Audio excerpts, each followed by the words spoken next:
water sign, Cancer, Pisces, and Scorpio. Kumusta po kayo guys?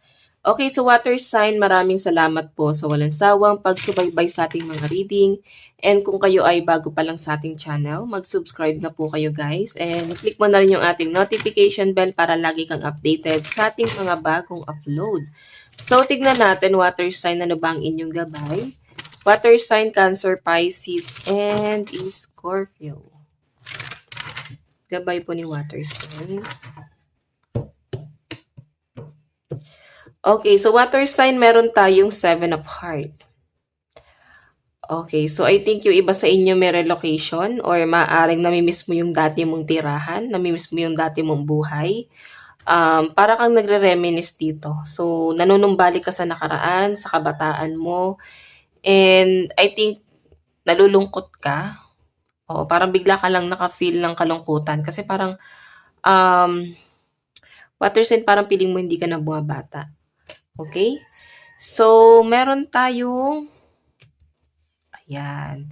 May pagbabago ako nakakita rito, water sign sa inyo. Tignan natin.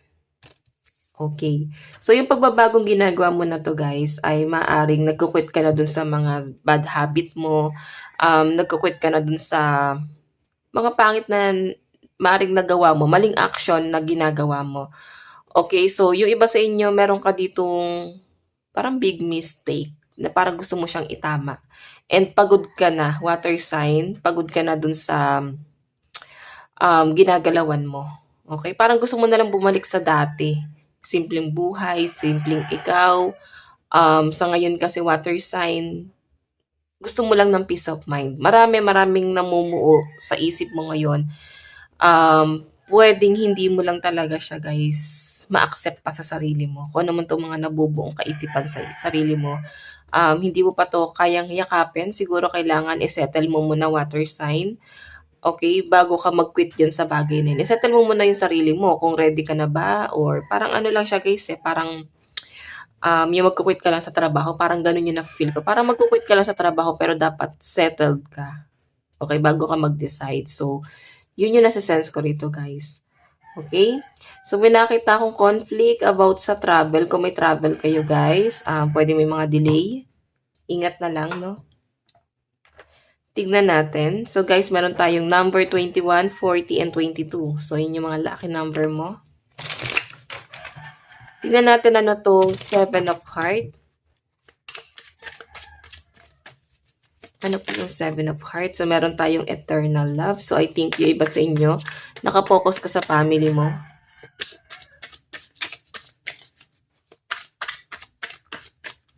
Meron tayong the gift. Parang gusto mong i-secure yung buhay mo or pwede sa family mo. Pwedeng may mga pagkakasala ka. Alam mo yun, sabi ko kanina guys, parang meron kang gustong itama. Okay? May mga pagkakamali na parang maaaring pagkakamali ng mga magulang mo, ng family mo. Pwedeng kung sino man to may pagkakamali na to na para bang ayaw mo nang sundan yung mga yapak nila. Gusto mo ng pagbabago rito, water sign.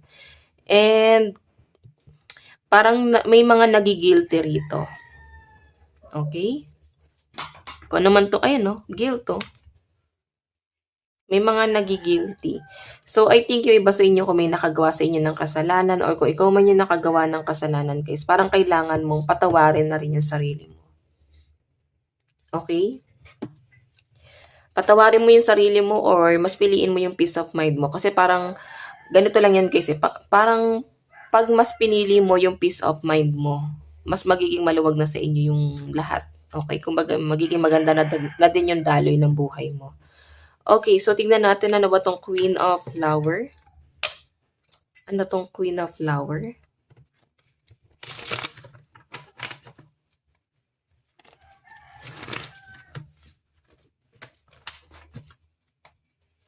Ano po yung Queen of Flower?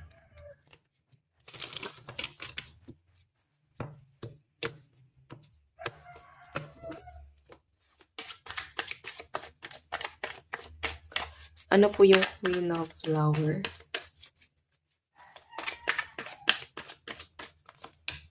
Savings, 'di ba? So, tama to guys. May mga bad habit ka rito na I think mas gusto mo na ng pagbabago, no? Yung iba sa inyo, ine-enjoy mo lang muna. Then, after nito, ng pag-i-enjoy mo, magsisave ka na. Ayan. Accident. So, mag-ingat guys. Maaring ikaw ay may gamit na masisira or pwedeng may mawawalang gamit. Or pwedeng may accident na mangyayari. So, ingat na lang guys. Okay? Ayan, schedule. May nakakita ko guys, nagmamadali ang mga water sign ngayon. Siguro meron kayong hinahabol. Parang meron kayong, parang piling mo lumiliit yung oras mo. Or umiiksi yung oras mo. Kaya parang nagmamadali kang makuha tong bagay na to. Yung iba sa inyo guys, maring malilate ka ngayong umaga. O kung ano oras man yung trabaho mo. So, maaaring malate ka, okay? Yung iba sa inyo guys, may nakikita po akong mga property rito. I think meron kang gustong isettle sa property mo or sa mga gamit mo. Pwede sa mga binabayaran mo. Ayan. Kung naman itong gusto mong isettle, no? So, tignan pa natin. Ingat na lang guys, no? Kasi may nakita ako ditong conflict pagdating dito. Kung nagmamadali kang makapagpundar, hinay-hinay lang kasi pwedeng hindi magiging maganda yung outcome. Okay, so hinay-hinay lang, darating at darating ka dyan. Okay, so yung iba dito guys, maaaring na-addict sa sugal. Ano po itong Jack of Heart?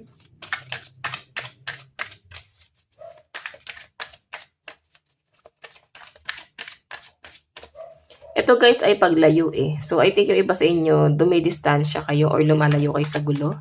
May mga gulo na maaaring tinatalikuran ng mga water sign. Okay. So, meron tayong libation.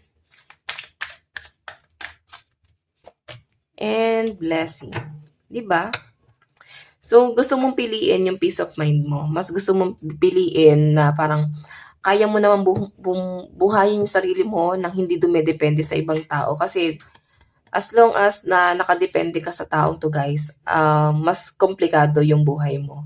Okay? Mas komplikado ang lahat or pwedeng maraming dumedepende sa'yo. Okay? Ayan, yung iba sa inyo guys, siguro yung responsibilidad mo sa pamilya mo, nahihirapan ka na rin. Yung tipong hindi ka makaalis sa sitwasyon mo kung nasan ka ngayon. Kasi malaki yung responsibilidad mo rito. Though may blessing naman ang dumarating sa inyo guys, pero hindi mo siya ma-accept sa sarili mo kung blessing ba talaga tong dumarating. Okay? So guys, tignan natin pagdating sa love life mo. Pagdating sa love life mo,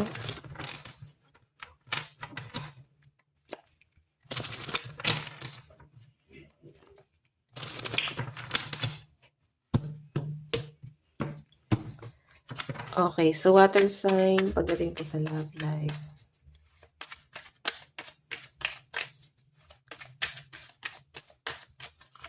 Meron po tayong 2 of Cups.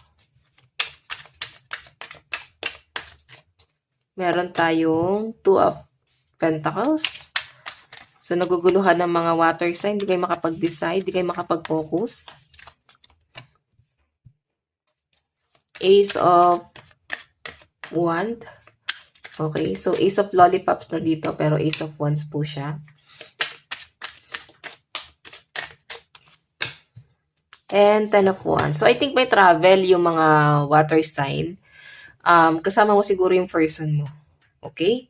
Queen of Pentacles, nakikita ko guys, may pagtatalo lang or conflict pagdating po sa gastos. Kung may biyahe kayo ng person mo, may nakikita ko dito guys na maaaring hindi magiging balanse, no? Kumbaga, mas malaki yung ipoprovide ng isa. Yun yung nasa sense ko rito. Hindi magiging balanse yung pag-control sa pera. Kaya kailangan guys, pag-usapan nyo to. Kasi mari ito pa yung maging conflict nyo, no, ng person mo. Kung meron kayong travel. Kasi biyahe to eh. O pwede na sa malayo siya, nakadistance siya sa'yo. Tingnan natin guys, love advice. Meron tayong remarkable. So, nagmo-moment talaga kayo ng person mo dito guys. Kasi parang feeling mo ito ay tumatatak talaga sa'yo. So, marriage. Yung iba sa inyo, ready ka na rin siguro mag-settle down. Oo. Tingnan natin. Meron tayong you are unique. Be yourself, everyone else is taken. So, Yun yung sinasabi sa'yo dito. Kumbaga, para bang magpakatotoo ka sa sarili mo. Kasi, pag meron kang tinatago sa sarili mo, para bang nahihirapan mag-adjust yung mga tao sa'yo. Parang hindi ka nila kayang sabayan. So, maging totoo ka sa sarili mo kung sino ka talaga at ano ba talaga yung estado mo sa buhay. Okay? Wala kang dapat itago. So, tingnan natin guys. Ano ba ang gusto sabihin sa'yo ng person mo? Meron tayong I replay our conversation over and over. So, I think naalala ka niyan, guys. Meron tayong I don't react when people mention you. So, ayaw ka muna niyang pag-usapan. Oo. My life is not as together as it seems. So, I think pag malayo sa yung person mo, may mga tinatago siya. Oo. So, guys, ito lang naman po ang inyong mensahe, ang inyong reading. Hanggang sa muli. God bless and love you all. Thank you.